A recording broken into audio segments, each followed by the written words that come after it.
Okay, thank you. I'm also happy to participate in this, and I think it's very fruitful to have people from all these disciplines come together and think about this extremely large problem of the interactions between photography and sculpture. Now we're going to turn to something quite different temporally. In January 1917, only months before Marcel Duchamp's now celebrated submission of a urinal to the Society of Independent Artists exhibition, Robert Cody, an elusive New York gallery owner and editor of a short-lived little magazine called The Soil, published a small photograph under the title Invention Nativity by A Chicken. This is clearly not a casual snapshot, but a carefully staged image in which an egg, subtly rounded by diffused light from the left, is diagonally bisected by a nearby table edge and a densely shadowed, flattened background. Moving close to the small object, rejecting any clues to its scale, and obscuring its surface through a slight graininess and out of focus, the unnamed cameraman uses the tricks of his trade to confound our classification of this alien, pretentious thing. The textual addition of cluck cluck, presumably voiced by Mr. A. Chicken, clues us in a way that the image alone does not, that this is a joke, a satire in which artists are like dumb chickens whose creations require no more effort than laying an egg.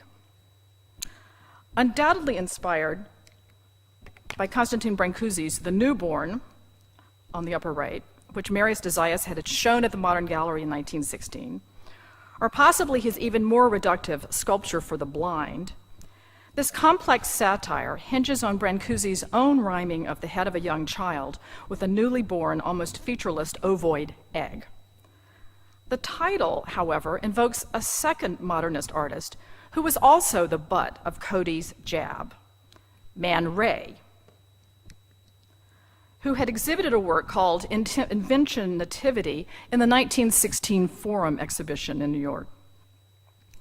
Cody had excoriated the show on the pages of the New York Sun for its proclaimed denial of a commercial intent, assertion of the value of the abstracted works displayed, and exclusive focus on American artists. Man Ray's radically flattened canvas seemed to convey little about either birth or artistic creativity, and was thus an easy target for Cody's attack on pretentiousness. And I don't have a color image of this painting, so I'm showing you, in fact, a photograph that Man Ray took of it that I had to rotate to give you some sense of what it might look like. What made this multi-level spoof possible was Cody's awareness that photographs necessarily distorted and decontextualized the sculptural objects they recorded. Playing with already established formal conventions of exhibition catalog illustrations, seen here in two examples from the Society of Independence show in 1917, the photograph that Cody selected is different in its dynamic, diagonal, and pronounced graphic patterning of light and shadow. Rather than telling us much about the so-called sculpture, it exists to obfuscate what the form is, to serve a comic rather than descriptive function. Man Ray, a young painter trying desperately to attract public sales, may have been more amused than angered by Cody's clever formal and visual pun. He had taken up photography himself only in 1915 when, as he later wrote in his autobiography, he, quote, decided to do something in the way of preparing reproductions of my work for catalogs and the press. One can see him here casually stacking pictures on top of one another horizontally on an easel, knowing that he can crop them and change their orientation in the final reproductions, even though he can't correct his black and white orthochromatic plates distortions in the translations of colors into tone. In the process of doing this type of copy work, which rapidly expanded to include commercial reproductions for other artists, Man Ray became sensitized to the differences between how the camera and the eye recorded space and responded to light, and the very limits of the human perceptual apparatus. The first indication that Man Ray had begun actively to experiment with the ways that three-dimensional forms, rather than oil paintings, could be translated into the two dimensions of the photograph took place around 1918. Trained in high school in techniques of mechanical drawing, he had already mastered the geometrical projection of shadows onto curved and flat surfaces, as you can see in the grouping of 6 drawings on the right. That's what that exercise is all about. After meeting Marcel Duchamp in around 1916 and visiting his studio, in which an array of newly termed ready-mades hung from the ceiling and walls, Man Ray made an intellectual leap that Duchamp had not yet realized in his own pieces. He recognized that the camera could defamiliarize everyday manufactured goods in a way that went beyond the defamiliarization that Duchamp effected through his physical inversions or unexpected orientations of objects in real space. By closely framing a commonplace cast iron tin egg beater hanging on the white wall under strong artificial light and shooting it from below with its wooden handle pressing the blades out at an angle, Man Ray transformed this kitchen utensil into a humanoid shape, reinforced by the subsequent addition of the gendered French titles L'homme et la femme. While the rhyming of a human body and the bulbous shape of an erect egg beater could have been effected through the addition of just the title, man or woman, to a mechanically exact and rectilinear advertising image, such as something that you see on the right, and this is in fact an approach that someone like Picabia is going to use at exactly this time. Man Ray here pointedly confounds the overlapping metallic arcs of the beater blades with their softened and lengthened shadowy double. This ambiguity of perceived forms, shadow versus substance, parallels the ambiguity of iconic identity, woman or egg beater. A third level of confusion arises from the very taking of the photograph of an object centered in the frame and carefully lit. In other words, is this a photograph of an artwork or of a manufactured good? He's using the language of art reproduction. In a second composition staged in the same studio under similar conditions, Man Ray effects a very different conceptual operation. Rather than isolating a commonplace manufactured object, he contrives a proto-constructivist sculpture with apparently the sole intent of photographing it. And this object doesn't exist, nor was it apparently ever shown to anyone. Wedging a glass rectangle between 2 chrome reflectors, minus their bulbs, that have had sections cut out so that they can stably support the glass perpendicular to the plane of the table, the sculptor/photographer carefully lines up 6 wooden clothespins at regular intervals along the edge of the glass, amid a fine skein of threads, which are really barely visible here. In the version on the left, what looks like a simple repetitive pattern of backlit flattened clothespins and shadows of nearly the same intensity of tone, but slightly more blurred and lengthened, is actually a very hard to achieve effect, dependent on the careful placement of forms, the orientation of the camera, and very pointedly the lighting. In another version of the same setup on the right, in which the twinning of the chrome reflectors more closely approximates male genitalia, thus inspiring the title for this piece, L'homme, the camera has been moved slightly to the right of the erect glass spine. The reflective chrome hemispheres, the transparent glass, the black shadows, and the overexposed white ground extending beyond the frame collaboratively confound the reading of these shapes in 3 dimensions. That is exactly the point of the image. Man Ray, rather than using photography to reveal how a sculptural object sits in space, plays a game of simulation in which he calculates what the camera will see, which has very little to do with what we, as mobile, 2-eyed viewers walking around his studio, would notice in this assemblage. Man Ray's direct engagement with the problem of reproducing his friend Marcel Duchamp's even more complex constructions of glass, pigment, and metal postdated the French artist's own experiments with obtaining copies of his work.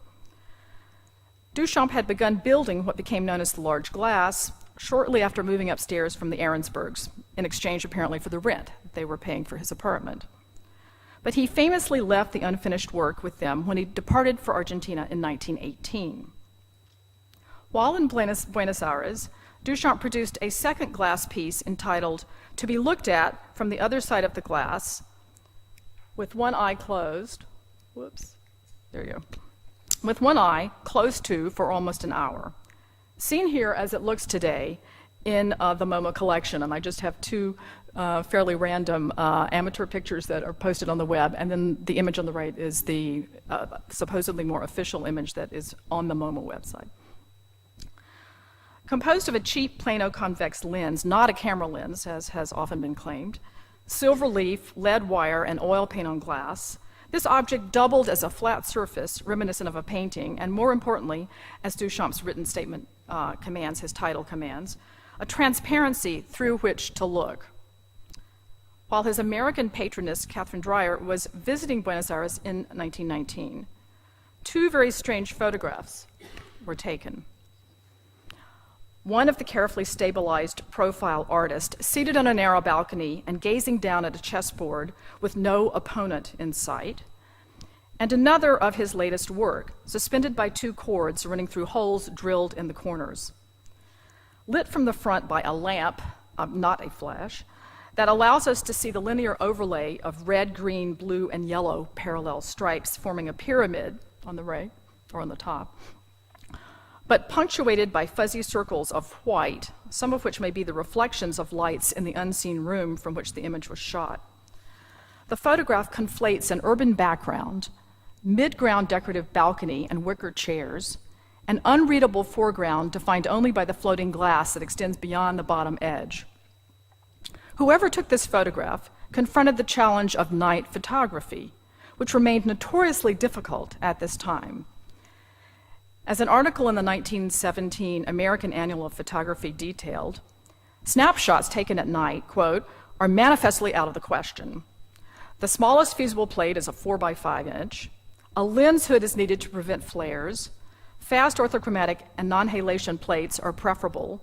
And an exposure of 20 to 30 minutes is necessary for a nocturnal street scene featuring objects in the foreground. Duchamp's decision to photograph this transparent object at night and his precarious placement of it before an invisible but suggested urban panorama therefore worked against the visual capacities of the camera, as well as against the conventional modes of displaying sculpture. Why in the world would anyone take a picture like this, given its technical challenges? It is certainly more than a personal record of an object destined to depart on a boat to New York with Dreyer, as the story goes. If we consider the title, in which the glass is merely a lenticular device subject to an impossible human gaze, no one can gaze for almost an hour, the camera, which has the one eye called for in the title and could require nearly an hour for an exposure, might seem the ideal viewer. Like the printed optometrist charts that Duchamp was collecting in Argentina, which tested for astigmatism and other corneal abnormalities that prevented the eye from recording on the retina the straight-line projections of linear perspective, one of which we can see foreshortened at the bottom of the glass, and I'm just including a diagram of what those look like on the lower right. The glass device that Duchamp contrived tested the camera's eye, which has its own limitations and cannot focus on the surface of the glass and the background at the same time. In a further twist, neither the human eye nor the camera can see anything through the central applied lens, if placed up close, de près, as Duchamp wrote, and seen from behind, as in this photo, since the lens has a focal length of around 8 inches and produces an inverted, clear image of background forms only at that distance. Up close to the lens, one sees nothing but a blur. As a record of an object, however, this print of Duchamp's first completed work on glass left much to be desired. In early 1920, after the glass had cracked during its return trip to New York with Dreyer, Man Ray was employed to make another attempt at photographing it for a postcard for the new Société Anonyme that he and Duchamp had founded with Dreyer. The successful print on the right was also sent to Paris for reproduction in the July 1920 issue of Picabier's Dadaist periodical 391. Once again showing the small glass from the side that was not painted, as per Duchamp's viewing instructions, and also contrary to the way the glass is normally reproduced today, Man Ray shot the shattered object as it was displayed at a right angle to a window in the first Société Anonyme exhibition, held between April 30th and June 15th, 1920. With Brancusi's Little French Girl, the first step, overexposed and out of the depth of field in the background. This vantage point made it difficult to see the details of the tones and fine radiating linear shapes that Duchamp had labored so hard to inscribe. Another more conventional photograph, less reproduced, depicts the glass in a slightly off-kilter frame with a white backing. The radicalism of Duchamp's conception is completely destroyed. The glass, attached lens, and gridded pyramid can no longer be looked through, but become the objects of the eye's focus. Man Ray's involvement with the reproduction of Duchamp's To Be Looked At with One Eye did not end in 1920. In a photograph from a negative in the Man Ray archive, taken in Paris around 1921, we see Man Ray's African-inflected wooden sculpture by itself, which is, this. His ball bearings in an oil-filled glass jar entitled New York or Export Commodity, which is right here. And a disc with spirals akin to Duchamp's rotoreliefs, framing a barely visible, mounted and enlarged version of the Buenos Aires print in the center. Given that this odd still life group, this odd group of still life objects that Man Ray collected or contrived as artworks, commemorating the year 1921, he gave it this title, Follies of 1921. We might wonder if he printed the balcony photograph that figures in the center of this setup. Or was the print a gift from Duchamp or Dreyer? Its presentation amid the products of Man Ray's ingenuity suggests that at a minimum he appreciated it as a clever creation on the same level as his own fetishized and talismanic objects. Man Ray's fascination with the nocturnal photograph of Duchamp's small glass, which went beyond what he had done in his own commercial reproductions for the Société Anonyme, indicates that he appreciated the formal and semantic instability of Duchamp's works on glass.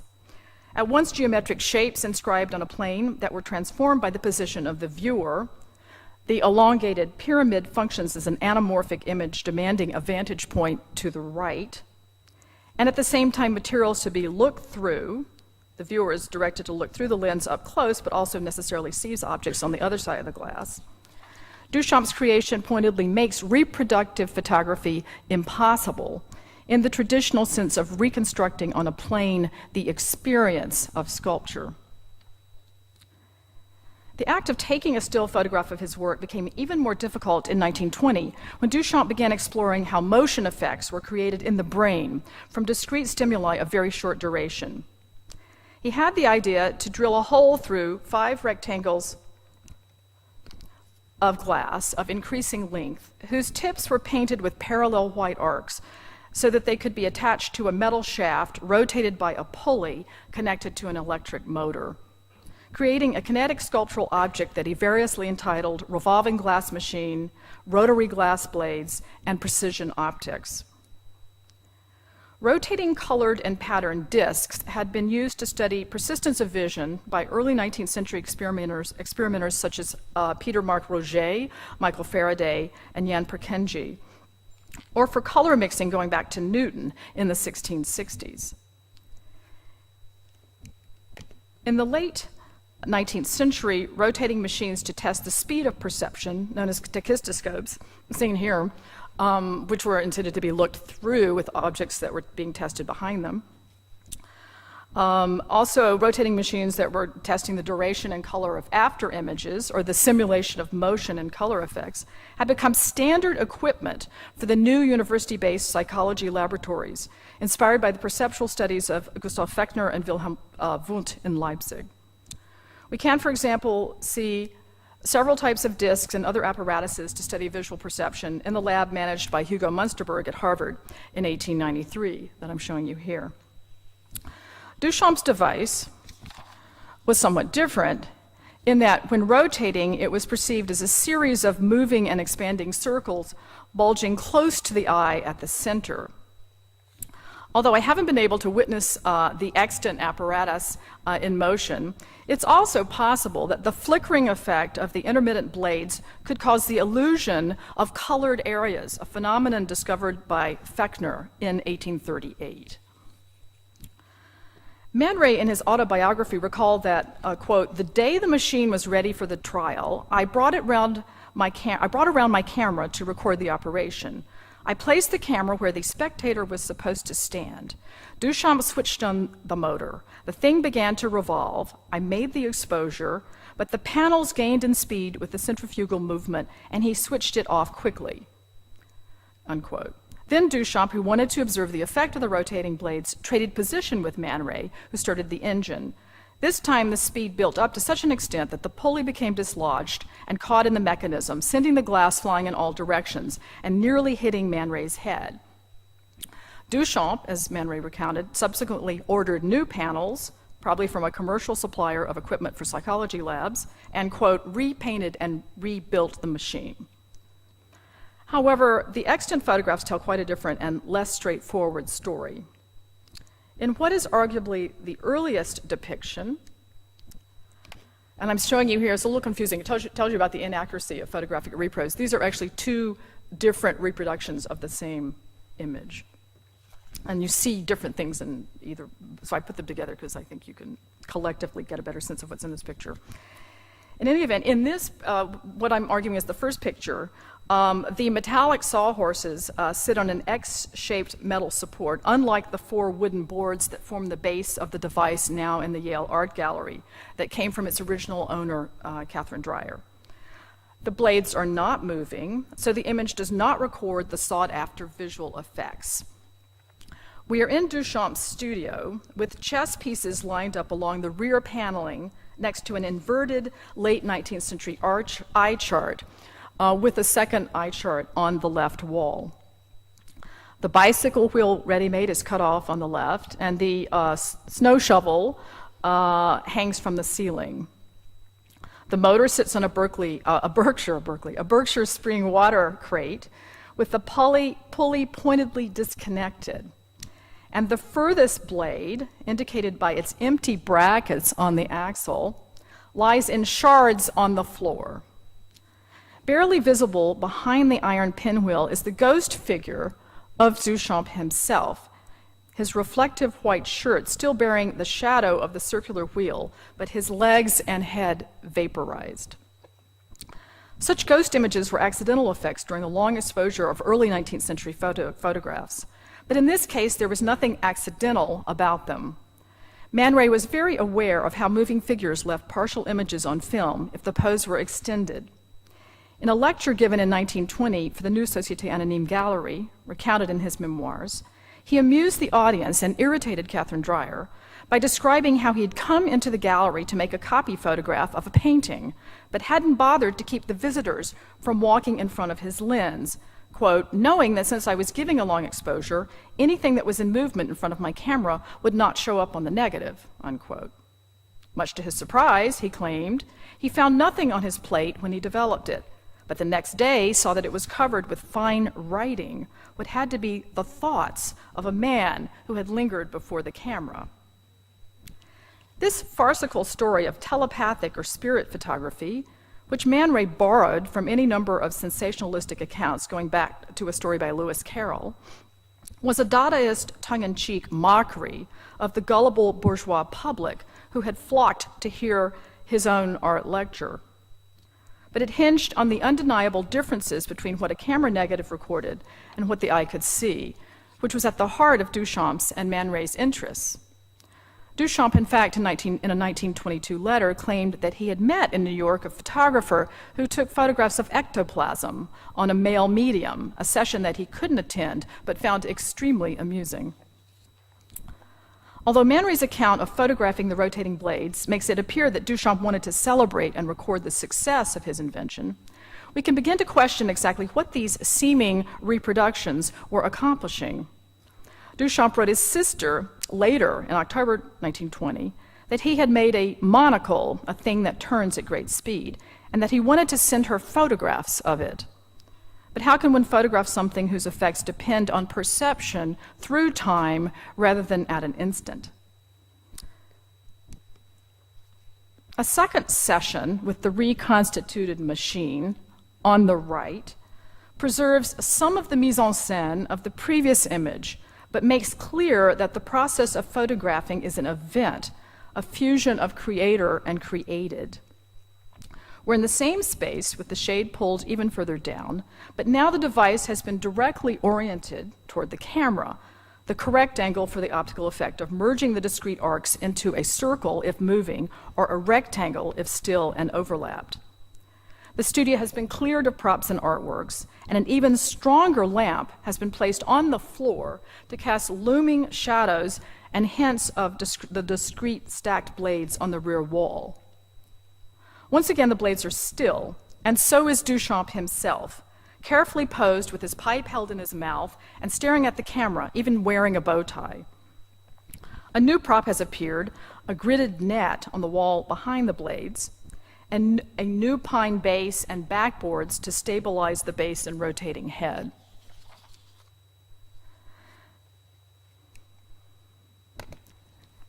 In another photograph, seen on the right, an even more complex choreography allows Duchamp to appear along with the blades apparently in action. Although this might seem to be a double exposure, I would posit that the image results from a very long exposure with Duchamp and the blades initially still, so that their vertical shadows imprint the rear wall, as in the left image. Then Duchamp turns on the machine and moves out of the field while the blades run with the shutter opening, thus allowing the paler suggestion of the concentric circles. Man Ray, in a third, later session, in what may be a different apartment, it's really hard to figure out the architecture of these photographs, awkwardly tries to give a sense of the functioning of this object through time. Still shooting toward a window with the natural light blocked, but abandoning the strong lamps, which would have helped shorten the exposure time, Man Ray has sloppily tacked up a dark cloth that barely covers the diameter of the edges of the largest blade. The netting intercedes between the motor and the blades, perhaps to avoid the entanglement that destroyed the first machine, or to create a kind of moire effect when the blades are activated. The tops of the front sawhorse legs have been painted with white stripes to prevent their interfering with the illusion. And the cone cover at the front of the center now bears the traces of a kind of spiral circle. Duchamp's shovel reappears propped against the left wall, presumably outside of the intended crop of the image. In these three exposures, which exist as negatives in the Man Ray archive, the blades remain still, but in different positions, and the camera is dead on. Perhaps the idea was to translate these into film stills, a medium that both Duchamp and Man Ray tried exactly at this moment. Again, there is some sense of Dadaist performance in the addition of the newspapers littering the floor. Maybe they were removed, I mean, one doesn't know the order, but in any event, the newspapers in the floor on the right image, which seem to have been put there rather than accidentally blown into the field of vision. When Duchamp left for Paris in 1921, Catherine Dreyer acquired the rotary blades, which were carefully stored away in a wooden box.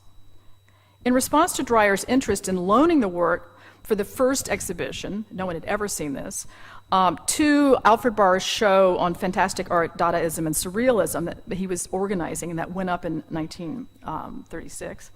Duchamp wrote a letter in 1935 instructing her how to assemble the device in order that it might be photographed, quote, from the front, the back, the side, please, complete with drawn diagrams indicating that it should be seen with one eye from the front, 1 meter or so away. The black and white lines should continue from one glass to the next like a perfect drawing. However, the idea of making new photographs of the piece was apparently abandoned because, as Duchamp wrote in January 1st, 1936, he had found at Man Ray's what he called a very good photograph. In effect, the first public presentation of this work appeared on the pages of a special edition of Cahiers d'Art devoted to Duchamp in early 1936. It was Man Ray's ghost images from 1920. This image, as you see on the left, the first picture, in which the glass is still, that's the first illustration that appears, called Optique de Précision. And then on the facing page is an extremely radically cropped version of the moving blades. For Duchamp, a successful illustration inspires mystery, evoking the memory of both things seen fleetingly and the hovering artist who exhibits himself as miraculously not working, but calmly smoking a pipe. In tracing a few of Man Ray's photographic approaches to new types of sculptural forms, whether his own or Duchamp's, I do not want to suggest that his interest exactly coincided with Duchamp's. Man Ray's training in mechanical drawing hinged on the differences between showing machines as they existed outside of perspective, as axonometric drawings, cross-sections, or plans, and how they might look when built with actual materials. His subsequent photographic works start from the premise that a reproduction of a painting needs to be flat and accurately translate colors into tones, but subsequently expose the conventionality of retinal vision by focusing on the gaps between the indexical flat shadows and the forms that cast them. Tricks of vision, what might be called sleights of eye, also fascinate Duchamp throughout his career, not just in the paintings and viewing machines that he builds, but in the photographs he makes of them. Borrowing devices from late 19th century psychophysicists, Duchamp works to create illusions of rotary motion, of three-dimensionality, even of color, possibly, only to confuse them, to suggest multiple potential meanings for forms in the same way he plays with puns that undermine constant links between the sounds of words and their reference. A photograph of an object adds yet another level of translation, exposing the gaps between perception on the retina, the way the camera presumably sees, or it was analogized to the camera, and the peculiar effects of optical illusions which only work in the human brain. As the American physicist and inventor Matthew Lukish wrote in his 1922 book, Visual Illusions, Their Causes, Characteristics, and Applications, quote, "Seeing is deceiving, and only part of what is perceived comes through the sense from the objects. The remainder always comes from within," unquote. Duchamp's and Man Ray's photographs serve to remind us that all perceptions of what we like to call the real are as limited as the static records of photons moving in straight lines, reflected and refracted off of objects onto a thin coating of gelatin emulsion.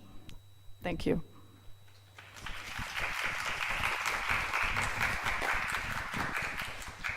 Thank you, Anne. We have time for a couple questions. Thank you. I have a question, particularly with regard to the Cody photograph that you began with. I'm just trying to sort of work that into the Man Ray Duchamp narrative. And I'm wondering if there's this is what I see as the kind of common relationship, and I just wanted to hear your response to that.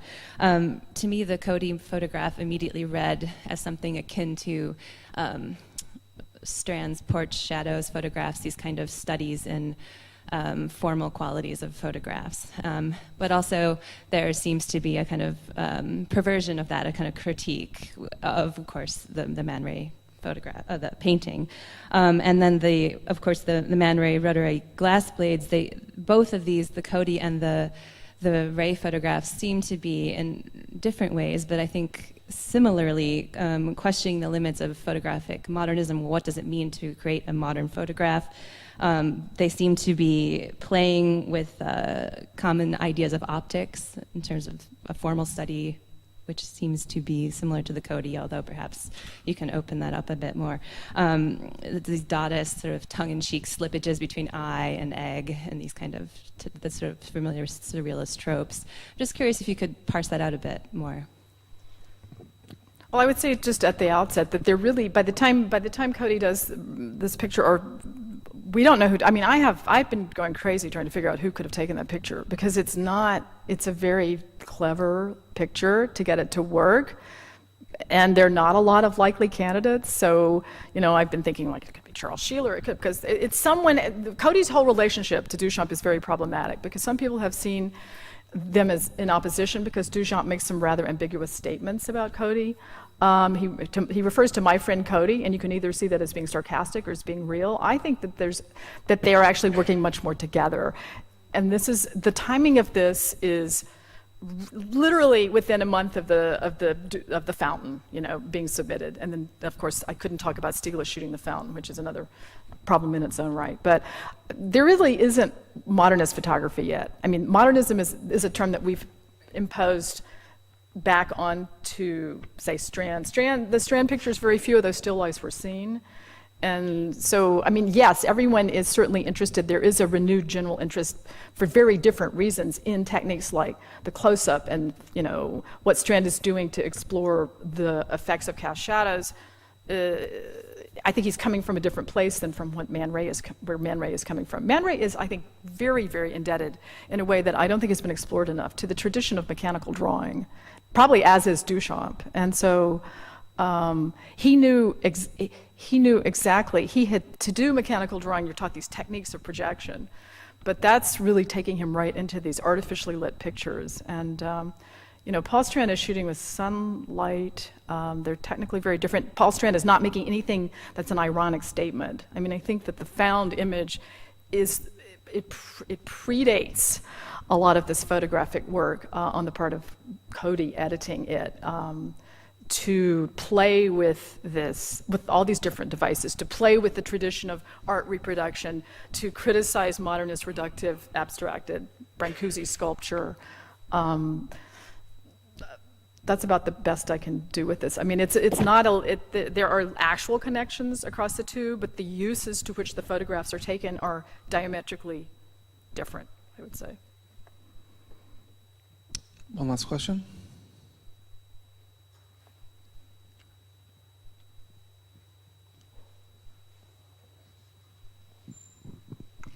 Thanks, Anne. As promised, that was a fabulous array of images that are obscure and worthy of being put together into a constellation. I'm really intrigued by the, personally, I have an ongoing kind of fascination with To Be Looked At, that glass thing. And the object or the photograph, they're both extremely weird. The object, just because I didn't know the number of photographs that had been kind of made. So, but I was trying to link it to his interest in stereographs and stereoscopes. Did you run across anything like that? I mean, with that one drawing? Okay, I had to cut that part. Actually, I mean, I don't think it optically is related to the phenomenon. I mean, okay, in the most conceptual sense of being interested, because stereoscopic vision is completely in your, it's only something, you'd have to have a stereo camera, you can simulate it, but as an effect, physiologically, it is an effect of your, optic chiasma and your brain, your neural wiring. Certainly Duchamp is interested in all of these different types of this kind of, I think he's definitely, at the same time that he's making this photograph of To Be Looked At and constructing the piece, he is at that point making that handmade stereo picture that's been reproduced. He also then, later with Man Ray, in the photographs of the the rotary blades, they are stereos of those as well. So they not only, and they're very boring looking as stereos, it's done at the same session with those little tiny, the last pictures so I can go backwards. There's more like this, and there exists one that is actually on a single negative that's two images, but they did not have a stereo camera, so I think it's a kind of fake stereo. You can make a fake stereo. And then there's another one that's a print that's in the Ahrensburg collection at Philadelphia that is two prints glued on a card of the rotary blades, still like this. So there is a parallel interest in motion and stereo. And obviously this goes into the cinematic, which is its own different array of problems. But yeah, this is a real overlap with this one piece. Thanks. Thanks so much, Anne. Thank you.